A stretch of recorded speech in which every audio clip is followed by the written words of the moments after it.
Mental Chat. This is part 2 of the postpartum depression episode that we are talking about. In case you didn't watch the first video, Fali has been talking about her experience with postpartum depression, and I've been the one asking some of the questions because I also am curious about learning more. So, are you ready to Yeah. talk about some of the questions that I have? Yeah, of course. Yeah. Okay, so in the first episode, you talked about your experience of like your pregnancy, your hospital experience, some of the symptoms that you experienced. My question is, what are some of the signs that we can look for in a loved one or in a friend, or a woman that just gave birth? What are some of the signs that we need to look into? Because I feel like one of the issues with depression is that sometimes you don't even know what's going on. Like, you don't even know what's wrong, right? So sometimes you're actually telling someone, hey, like, you might be depressed or you might be experiencing something. So what are some of the signs that you think someone like me should look for in a person, in a loved one? So if it's like a spouse, the person that has most contact will be easier for them to detect. And I think one of the biggest things that happens is the crying, like just the intensive crying.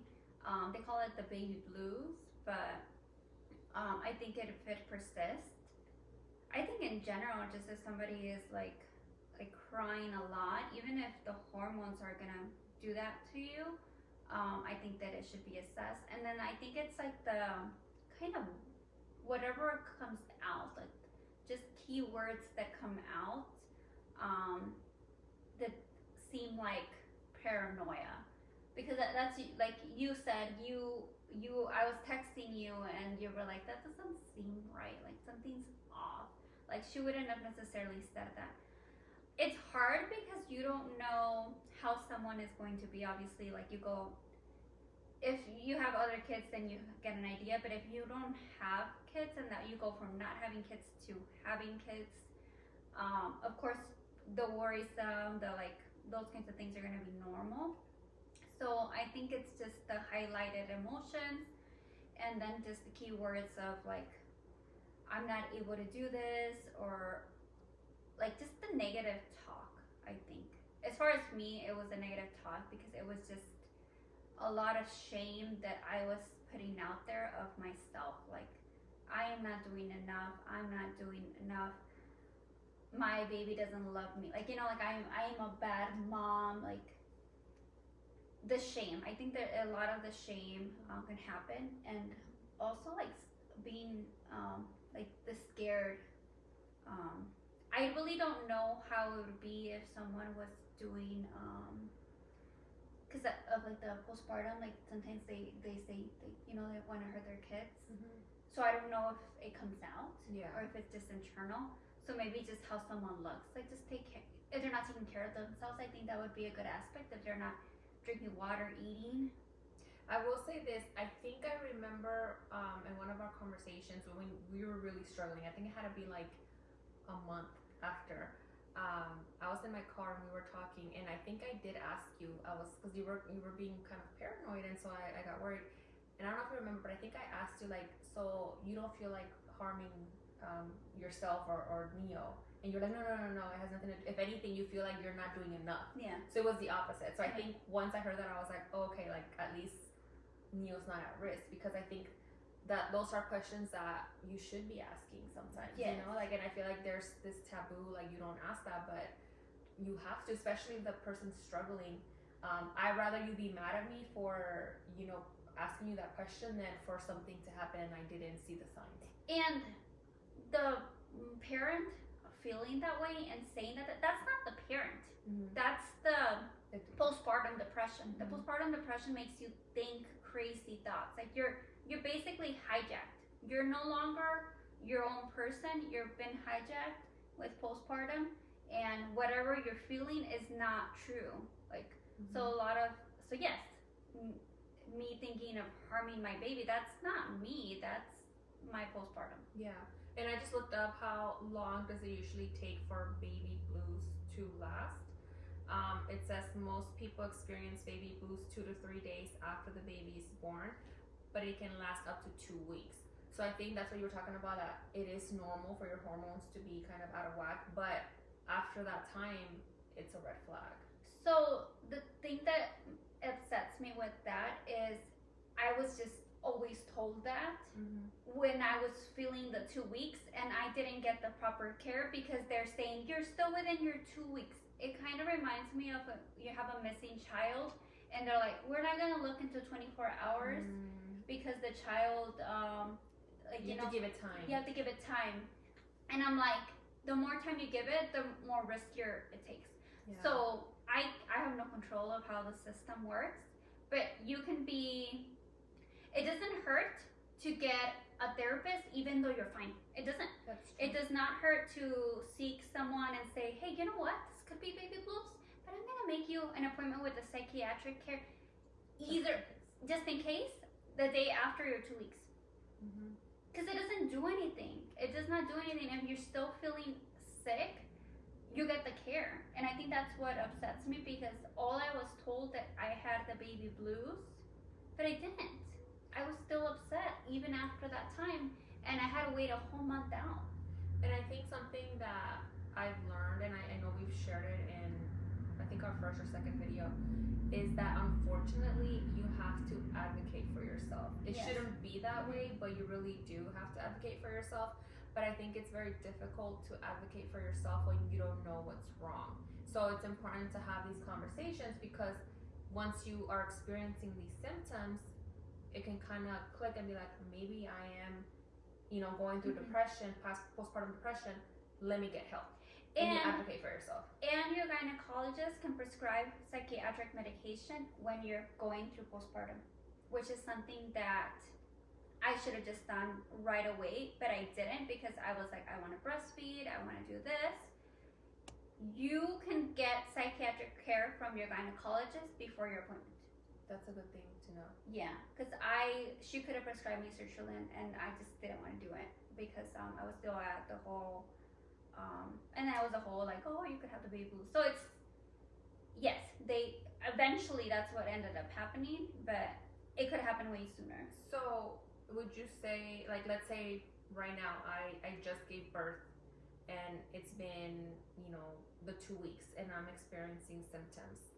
Would you say I need to go to the ER? Do I need to call my gynecologist? What would be your first advice to me? Like, what are some of the ways that you can make that first, like, your gynecologist? It depends on your insurance, because I have insurance that I can get a psychiatric care without a primary doctor.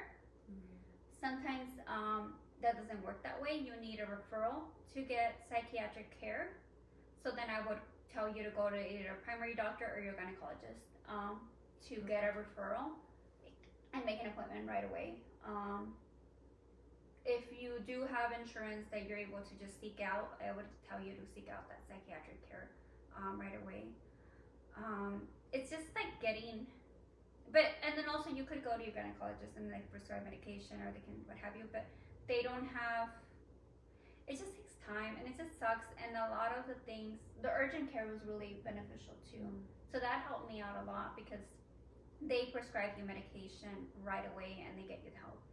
And I'm not saying that that's what it's gonna come down to. Like, for me, it was very helpful to get, some people just need someone to talk to right away. For me, I was having panic attacks and I needed someone to sedate me, literally. Like, that's what I got as sedation, to just bring me down so that I could eventually feel good. I don't know, it's tricky, because it's not, you're not gonna get better right away. Like, there's no like instant, like, here you are, you're fixed. Like, it's a process. But I think that seeing someone right away, like especially a psychiatrist, would be very beneficial, because they can help you, whatever treatment that they decide for you, they can help you right away. And they can help the spouse too, and let them know what they need to do, especially if they're the ones taking care of the child. If they just need to be careful because of kids and stuff. So do you recommend the partner or family member to also start that process in case Because sometimes when you're really into this depression or panic attack or whatever, you're not thinking straight, obviously. So it is hard to advocate for yourself at times. Yeah. So do you think it's something that like your partner can Yes. do for you? It's like if your partner was sick and they couldn't, they were what is it? debilitated. If they're debilitated and they needed to be seen by a doctor, like a specialist, and they couldn't call, you would call for them and tell them. Do you know? And in your It's like case, a caretaker. They would act as a caretaker. And in your case, and I'm not trying to get all into like insurance and loss and stuff, but do you know? Because I know it depends on your job, but do you know if FMLA covers that? Like, was that something that you were able to take advantage of with your work?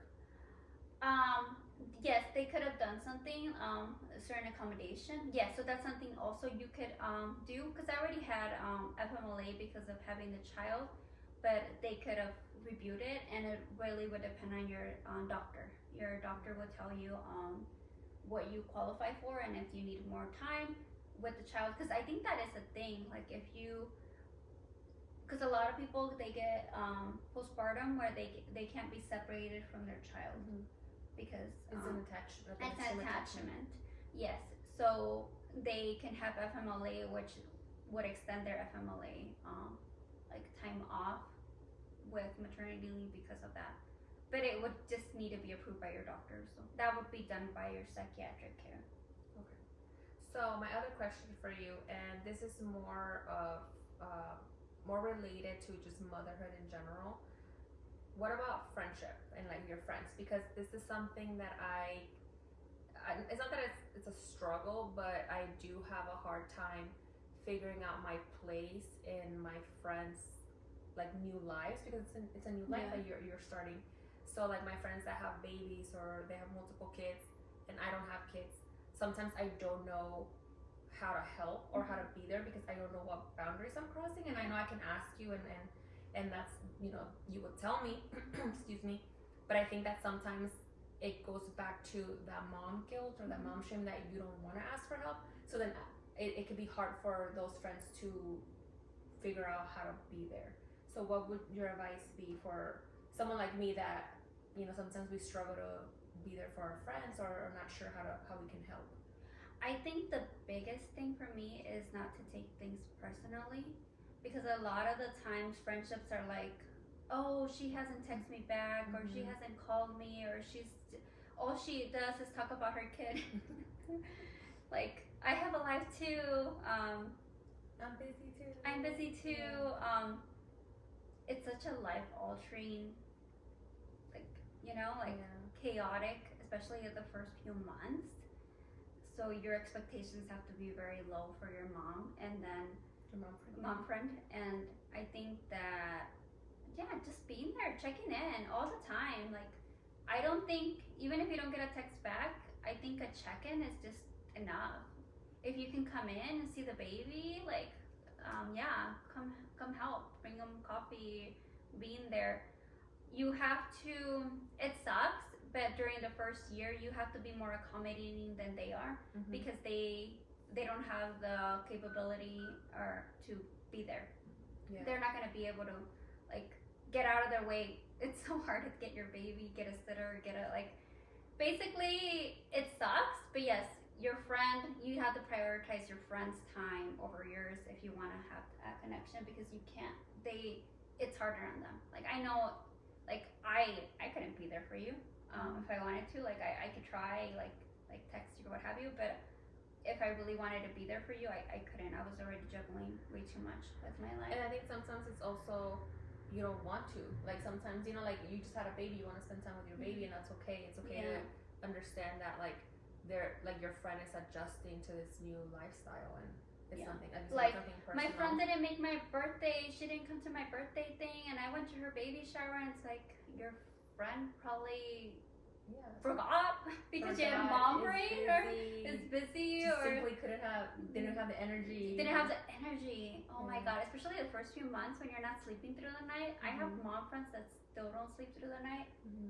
So that's, how would they ever even think, I'm gonna go to brunch? Like, wake up early and go. No.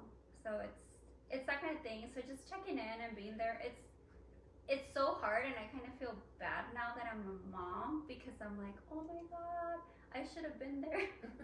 I should have like been way better. Yeah, like even my sister, I tell her, I'm like, oh my god, I was not there for you. Because it was hard. It's like really, really hard. I can't like now seeing it now, I'm always like the new moms, I'm like, what can I do? What do you need? Can I be there? Do you want me to be there? Yeah, I don't know. It's completely crazy now. Like, so my other question for you, and I think this one's a very important one. It's a little bit different than just postpartum depression. The reason why I'm asking this is because I feel like I hear the same thing from my mom friends about mom guilt and mom shaming. So what do you think are some examples that society mom shames you, but also ways that you mom shame yourself? And the reason why I'm asking this is because I think that sometimes it's eventually, like down the line, it's no longer a mental health issue. It's just something that sometimes you're kind of forced to feel because there's no outlet to express certain frustrations, because you're a mom, you're supposed to love your child all the time. So what are some of those examples of like mom shaming or mom guilt that you've experienced or that you think needs to be changed? So basically what I've realized is that you just never win as a mom. You just never win, because you can be a working mom, you can be a stay-at-home mom, you can be like, it doesn't matter what you do, you don't win. Like me, my case is I work and I work from home, but I have a sitter, and so I'll pick up my baby after, and then I constantly guilt myself. Why don't I have my baby here with me while I'm working from home if I can just have him play? Or why don't I take more days off to be with him? Or it's just, he started doing things without me. And I felt the guilt because I was at work and I could not be there for him. So I constantly shame myself. Like, I think he wasn't crawling at a certain point. He wasn't eating certain foods at a certain point. Like, he doesn't doing whatever his milestones at a certain point. I think it was like raising his head or something. Yeah, I remember you had text me and I was like, from a non-childbearing person, I was like, I think that's normal. No, and me, I was like, I didn't do enough tummy time with him. Yeah, that's because I work from home and you're like I had a sitter and the sitter's not doing it for him, so that's on me. But then I'm like, my husband didn't do that either. A lot of it has to do with society and how the mom gets guilted for everything. Like, anything that goes wrong with the baby is the mom's fault. And the dad gets praised for doing the bare minimum. And it sucks because it's like my husband is a really good dad, but he literally changed a diaper and he was like, they wanted to give him a trophy or something. And I'm like he changed the diaper. He's such a good dad. And I'm like, you're like, I changed the diaper. I changed the diaper earlier. I'm like, am I a good mom? I changed the diaper earlier. Like, yeah, no, it's that whole separation where it's like the mom just gets like the worst of it. So then if you're a stay-at-home mom, you're with your baby all day and you're like can't breathe because you don't have time for yourself, and your work gets unrecognized because it's not bringing in money. So then they don't consider that. Like, they don't consider all the work that you've done, taking care of a child, which is a lot of work, which I'm happy I don't have to do all the time, because that's a lot. Like, that's a struggle. But then I also feel guilty because I'm like, I'm not with my kid all the time. So it's like you don't win. You don't ever win as a mom, regardless of what you do, and every aspect of it is hard. Like, it's hard both ways. It's hard when you're working because you're tired from work and then you still have to watch your baby. It's tiresome to be all day with your baby and not get that separation and then want time off for yourself. You have a nanny. Oh my God, I can't believe you have someone else watching her. Your kid, you don't have a nanny, and it's like, oh my God, you're overworking. Like, you're taking all the load. Like, it's like one way or another you're gonna lose. You can't win with people, so I think that just do what fits best for your family, and just what works for you, and like own it. Hey, Yeah, I'm watching my baby all day. He's amazing. I get to watch him all day. Yes, I'm working and I'm watching him. I'm amazing. Like, Yeah. I own it. I watch my, like, Be proud of your own. we never tell men why it's okay to do either or. So why, like, I think what you have to ask, like, would you be asking this of a guy? My other question is, what about when you, because I know this is something that you've mentioned to me before, what would you say to the moms that sometimes feel regret? And I know it's hard to say that, and the reason why I say this is because I have met women who I feel like sometimes they hide their actual feelings because it makes them think that if they say, oh, my kid is just freaking terrible because they have the terrible tooth or whatever, they feel like they can't say that because it makes them a bad mom. Or if they say, I wish I would have waited to have kids, it makes them a bad mom. Like, what do you say to women that feel regret but they don't feel like they can express it? My therapist has always told me that two things can be true at the same time, even though they're very different. You can love your child to pieces and hate motherhood at the same time. You can do both. That is fine. It doesn't seem like you can, but you can. I hate motherhood. I hate every aspect of it. I hate not having freedom. My baby was sick. All he wanted me to hold him, and I couldn't breathe because I was like constantly being touched and constantly being cried on. I couldn't go to the restroom without hearing his high-pitched cry. I don't know about anybody, but that would make anybody crazy. Hearing crying all the time from your kid, and you're the only one that can make it better, and all you did was go to the restroom. So I don't know how anybody can say that that's fine and that's normal and that I should love that. I'm sorry, I don't love that part. Do I love the hugs? Do I love the kisses? Do I love seeing him grow and get bigger and the milestones, and he's walking now and he's doing this, and I can say like, oh my God, that's my smart baby? Yes, I can say all those things and be happy about that, but it's two different boxes. There's two different boxes, and the hating, like I had a life like that. I worked from home and I could just like wake up and like take my time and not clean when I wanted to, do what I wanted to, work when I wanted to. Like now my brain is constantly thinking, I need to do this. Did I get enough food for the week for the sitter? Did I pack this for the sitter? Oh my God, what if he gets sick? What if this? Like my brain has been hijacked to motherhood, and I will never get that back. Do I regret that? Yes, I can regret that little part. And I think that it's way different for some people. Some people can really regret it, and it can really affect them. And I think it's those people that were in between, do I want kids or do I not want kids? Or those people that actually said, I do not want kids, and they were forced and told, no, this is our relationship, we need to do this, this is the only way. And then also society was like, no, the only way you can be a woman is if you have a kid, and it was ingrained into us, even though you gave up everything.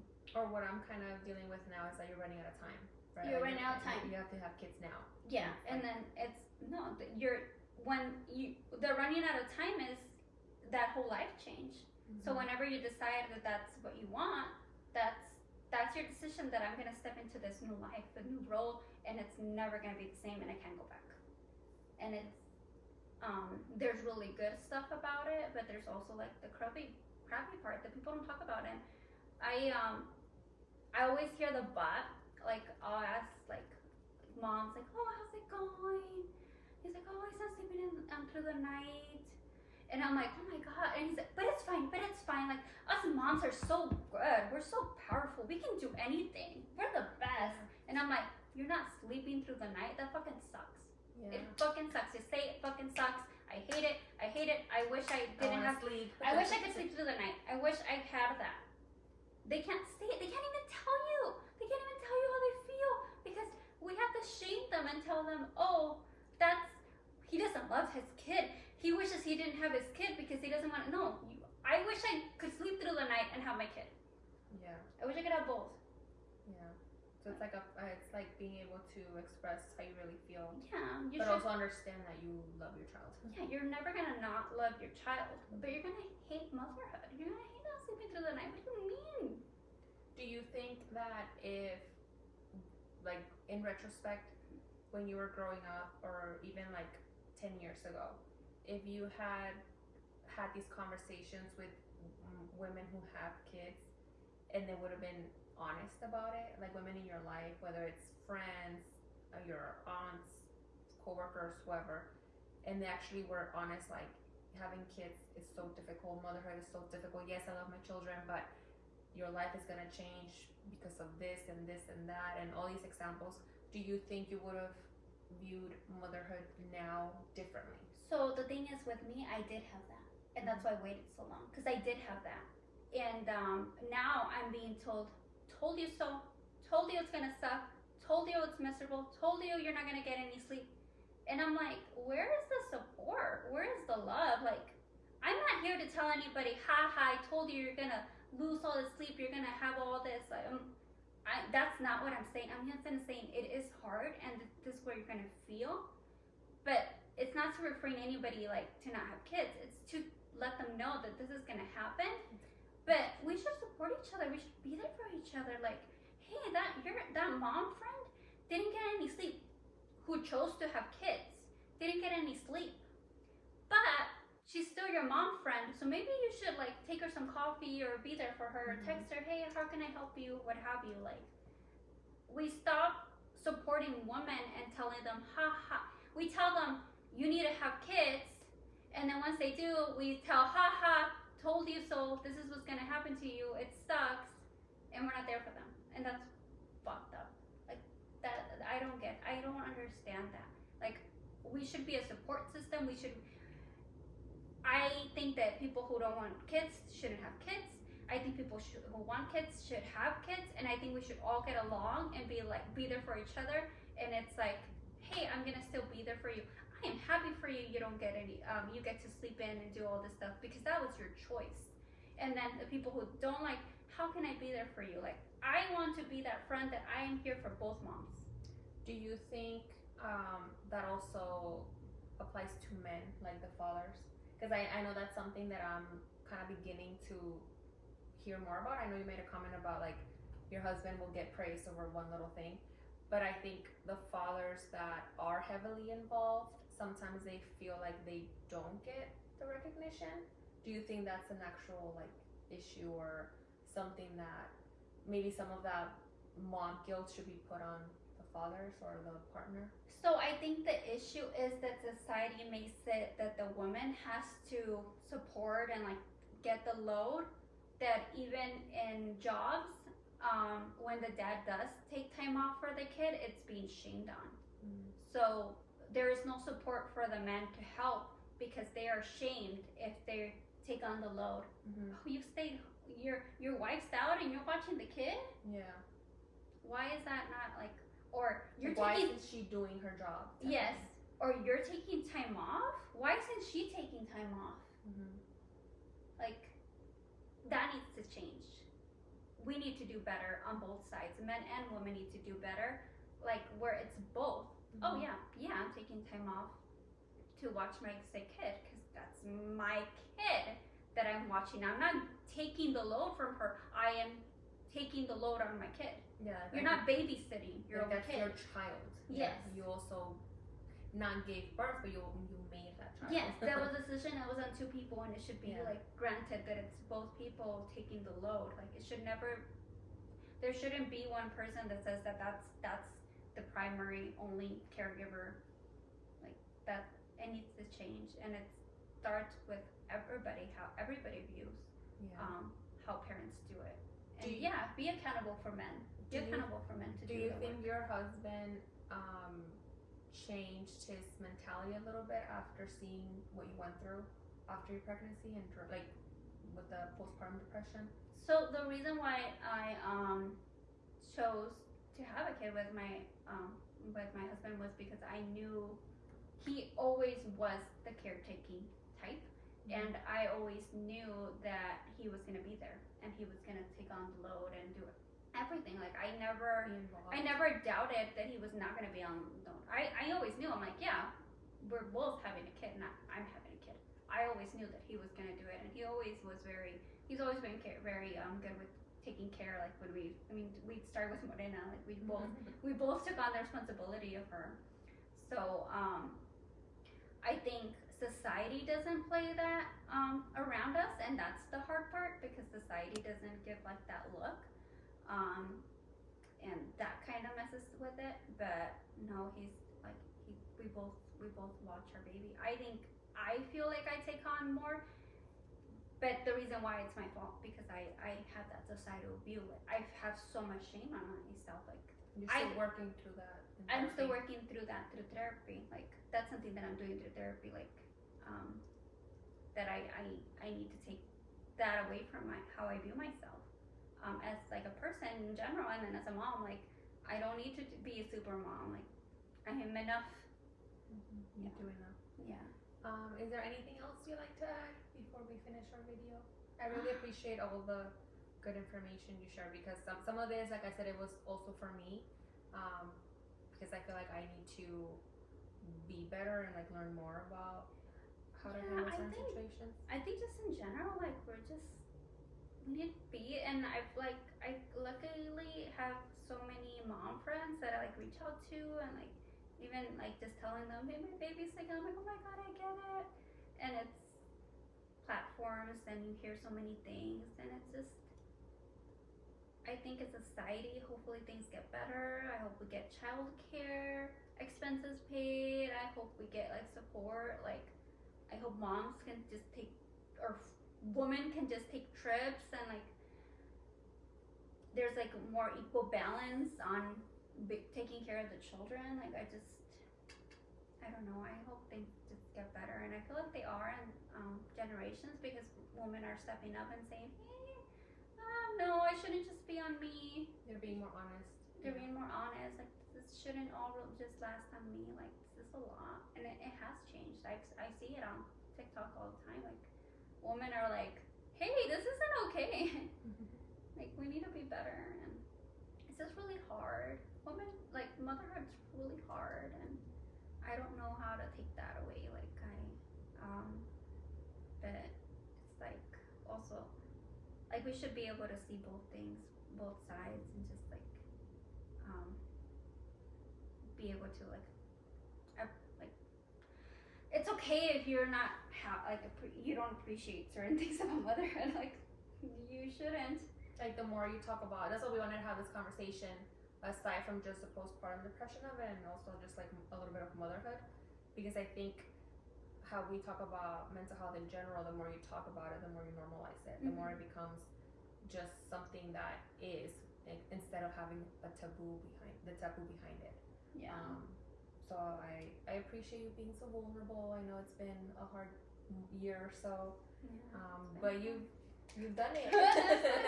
I'm still here, guys. And yeah, seriously, like I'm still here. Every day I'm just, it's a lot. He's one now, he's walking. Yeah. It's so cute. Every little, like he tests all the boundaries. Motherhood will test every inch of you. Well, I think this will be the end of our video, because I think it's been like about 35 minutes or so. But let us know if you have any questions. We were thinking of making a part 3, but I think it might be helpful if we have questions, from people, like specific things that maybe you didn't cover. Yeah, so if there's any questions for me as a new mom, or like her as not having kids yet, like you can ask us as the mental chat, or also individually. Like they can reach out to you individually, like the moms that maybe don't have friends that they can count on. They can reach out to you and have those conversations with you. Yeah, definitely. And yeah, I would love to do another video and talk more about it. Yeah, so let us know if you have any topics that you would like us to cover related to postpartum depression, motherhood, and also just in general, anything related with mental health. We will be making more videos, so maybe you can give us some ideas on the topics that we can talk about. So thank you so much for listening to us, and we will see you soon. Bye.